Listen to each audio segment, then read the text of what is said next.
mga lalaking na link kay Kaylin Alcantara. Inamin ni Darren Espanto na nag-date sila ni Kaylin Alcantara dati. Ayon kay Darren, nag-date sila ni Kaylin ng 1 taon at sobrang komportable sila sa isa't isa hanggang sa nagdesisyon silang maghiwalay dahil sa ilang di pagkakaintindihan. Sa huli, naging okay ulit sila at naging magkaibigan. Sinabi naman ni Miguel Tan Felix, "We had something special dahil ito sa All Out Sundays at doon daw sila nagkaroon ng damdamin para sa isa't isa ni Kaylin." Tinanong siya ni Tito Boy kung good terms pa sila ni Kaylin. Sinabi ni Miguel na okay siya kay Kaylin ngunit hindi niya alam kung ganun din ba si Kaylin. Nagsimula naman sila Kaylin at Mavi Legaspi bilang magkaibigan. Sila ay magka-love team sa primetime series ng GMA7 ngunit ang dalawa ay napasok sa intriga. Walang kumpirmasyon tungkol sa kanilang relasyon bilang magkaibigan o magkasintahan ba.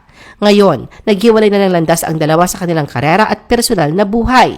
Samantala kamakailan, napansin ng mga eagle-eyed social media users na pareho ang ipinost ng mga larawan ni Kobe Paras at Kaylin sa Instagram. Sa kanyang Instagram story, ipinost ni Kobe at Kaylin ng isang photo sa kanilang Instagram account na parang magkatulad.